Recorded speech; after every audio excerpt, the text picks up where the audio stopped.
Bismillahirrahmanirrahim. Assalamualaikum warahmatullahi wabarakatuh. Kepada Allah kita bersyukur dan kepada Rasulullah SAW kita bersalawat. Pada kesempatan ini perkenalkan saya Nur Hasan Nisa dari kelompok 2 Sejarah Pendidikan Islam 2, yang mana kita akan membahas mengenai masuknya Islam di Indonesia.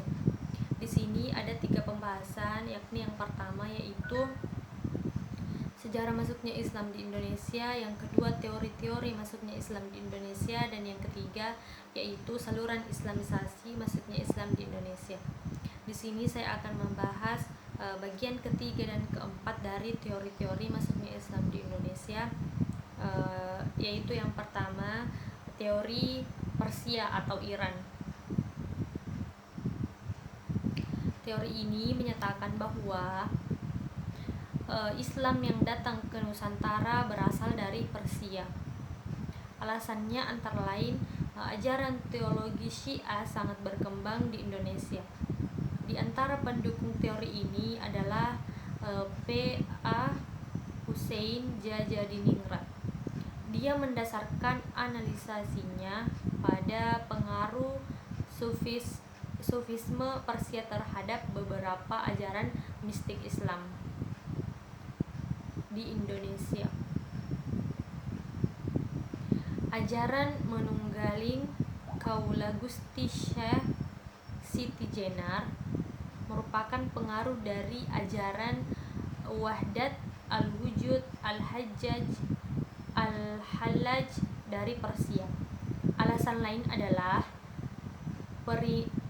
peringatan Asyura atau 10 Muharram sebagai salah satu hari yang diperingati oleh kaum Syiah, yakni hari wafatnya Husain bin Abi Thalib di padang Karbala. Kemudian yang bagian keempat yaitu teori Cina. Penyebaran Islam di Indonesia diperkirakan masuk dari Cina. Ajaran Islam berkembang di Cina pada masa dinasti Tang, yaitu tahun 618 sampai 905 Masehi. Dibawa oleh panglima muslim dari kekhalifahan di Madinah semasa era Khalifah Utsman bin Affan, yakni Sa'ad bin Abi Waqqas. Dalam buku sejarah yang ditulis oleh Nana Supriyatna diungkapkan bahwa Kesultanan Demak didirikan oleh Raden Patah, putra Raja Majapahit dari istri seorang perempuan asal Cina yang telah masuk Islam. Raden Patah yang memiliki nama Cina Jinbun memimpin Demak bersama Wali Songo sejak 1500 Masehi. Kemudian selanjutnya itu saluran islamisasi masuknya Islam di Indonesia.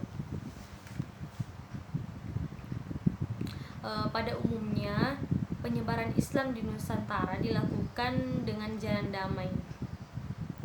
Namun demikian, jika situasi politik suatu kerajaan mengalami kekacauan atau kelemahan yang disebabkan oleh perebutan kekuasaan di kalangan keluarga istana, maka Islam dijadikan alat politik bagi golongan bangsawan dan pihak-pihak yang menghendaki kekuasaan itu. Menurut Uka Jandrasasmita, saluran-saluran atau media islamisasi yang berkembang ada 6, yaitu yang pertama perdagangan. Pada taraf permulaan, saluran islamisasi adalah perdagangan. Kesibukan lalu lintas perdagangan pada abad ke-7 hingga ke-16 Masehi membuat pedagang-pedagang muslim yaitu Arab, Persia, dan India turut ambil bagian dalam perdagangan dari negeri-negeri barat, bagian barat, tenggara, dan timur benua Asia. Saluran islamisasi melalui perdagangan ini sangat menggantungkan karena para raja dan bangsawan turut serta dalam kegiatan perdagangan ini bahkan mereka menjadi pemilik kapal atau pemilik saham.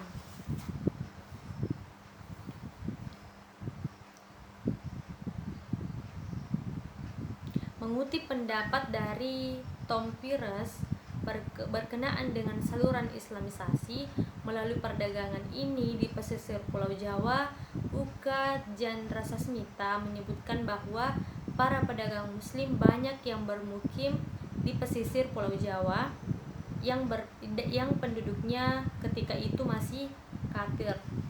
Mereka berhasil mendirikan masjid-masjid dan mendatangkan mullah-mullah dari luar sehingga jumlah mereka menjadi banyak.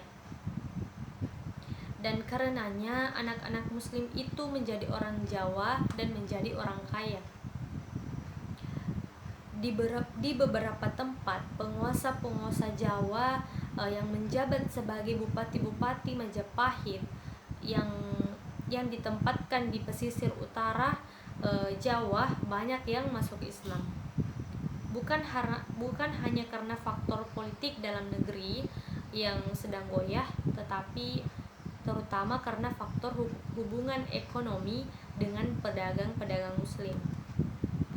Dalam perkembangan selanjutnya, mereka kemudian mengambil alih perdagangan dan kekuasaan di tempat-tempat tinggalnya.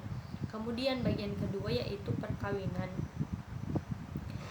Dari sudut ekonomi, para pedagang Muslim memiliki status sosial yang lebih baik daripada kebanyakan pribumi, sehingga penduduk pribumi, terutama putri-putri bangsawan, tertarik untuk menjadi istri saudagar-saudagar itu. Sebelum menikah, mereka diislamkan dulu, mereka dimasukkan dulu ke dalam agama Islam. Setelah mempunyai keturunan, lingkungan mereka semakin luas.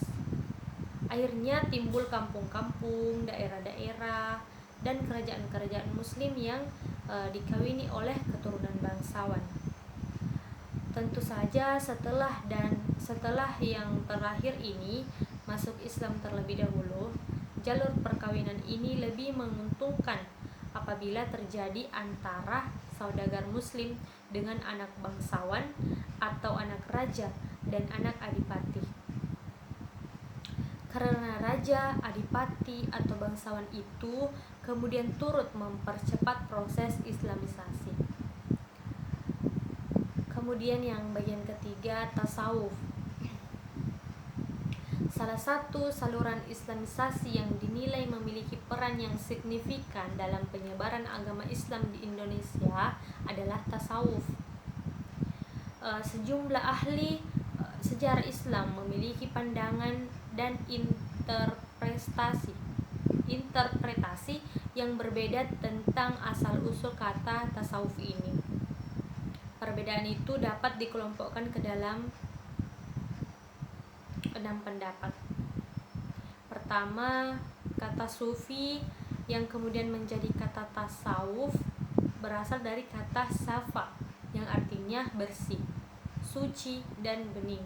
Kedua, kata sufi berasal dari kata sufa, yaitu nama serambi masjid di Madinah, tempat Nabi Muhammad memberi pelajaran kepada para sahabatnya yang miskin dan taat beribadah. Ketiga, kata sufi mungkin berasal dari kata Yunani snovia yang artinya kebijakan. Keempat, kata sufi mungkin berasal dari kata Ibnu Sauf, orang Arab yang saleh sebelum zaman Islam, yang selalu mengasingkan diri di dekat Ka'bah. Kemudian yang kelima, kata itu berasal dari kata sufa, yaitu nama ijazah yang digunakan untuk orang yang naik haji. Dan yang keenam, kata itu berasal dari kata zuf yang artinya bulu domba. Dari 6 pengertian itu, umumnya ahli sejarah lebih sependapat dengan pengertian yang terakhir. Argumennya adalah karena secara historis dan sosiologis, pada masa awal perkembangan mistisisme dalam Islam, pakaian yang terbuat dari bulu domba merupakan simbol dari orang-orang yang sederhana, tulus, dan ikhlas dalam beribadah kepada Allah Subhanahu wa taala. Kemudian yang ketiga yaitu media pendidikan. Islamisasi juga dilakukan melalui pendidikan. Proses pendidikan dan pengajaran Islam di Indonesia ini sudah berlangsung sejak Islam masuk ke Nusantara. Ketika pemeluk agama Islam sudah banyak dan telah terbentuk komunitas Islam, maka proses pendidikan dan pengajaran Islam tidak lagi hanya dilaksanakan secara informal, tetapi sudah dilaksanakan secara teratur di tempat-tempat tertentu, dan bisa juga disebut dengan formal. Secara umum model pendidikan pada masa itu ada dua, yaitu pendidikan langgar dan pendidikan pesantren. Pendidikan langgar merupakan bangunan kecil yang sederhana berada di tengah-tengah perkampungan kaum muslim. Fungsi utama langgar ini menjadi tempat ibadah, terutama sholat 5 waktu, dan juga tempat untuk sholat Jumat. Namun demikian, langgar juga sering digunakan sebagai tempat melangsungkan acara-acara keagamaan seperti perayaan Maulid Nabi Muhammad SAW, perayaan Isra Miraj, Idul Fitri, Idul Adha,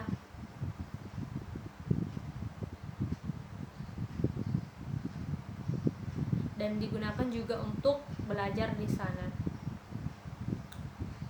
Kemudian yang bagian B yaitu pendidikan pesantren. Yang pertama tadi pendidikan langgar, yang kedua pendidikan pesantren.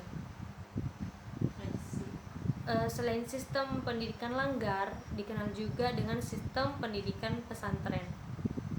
Sistem ini banyak tumbuh di Jawa karena diyakini sebagai kelanjutan dari sistem pendidikan langgar. Siswa yang belajar di pesantren akan diasramakan dalam sebuah kompleks yang disebut dengan pondok, sehingga lembaga ini dikenal dengan nama pondok pesantren. Kemudian bagian kelima, saluran islamisasi, yaitu kesenian. Saluran islamisasi melalui kesenian yang paling terkenal adalah pertunjukan wayang. Kemudian yang keenam yaitu politik. Di Maluku dan Sulawesi Selatan, kebanyakan rakyat masuk Islam setelah rajanya memeluk Islam terlebih dahulu. Pengaruh politik raja sangat membantu tersebarnya Islam di daerah ini. Di samping itu, baik di Sumatera dan Jawa maupun di Indonesia bagian timur, demi kepentingan politik, kerajaan-kerajaan Islam memerangi kerajaan-kerajaan non-Islam. Kemenangan kerajaan Islam secara politis banyak menarik penduduk kerajaan bukan Islam itu masuk Islam. Mungkin cukup sekian yang dapat saya sampaikan melalui makalah yang sudah kami kirim, dan mungkin tidak terlalu jelas karena yang lebih jelasnya sudah ada di makalah yang kami kirim sebelumnya, dan mungkin teman-teman sudah membacanya. Terima kasih. Wassalamualaikum warahmatullahi wabarakatuh.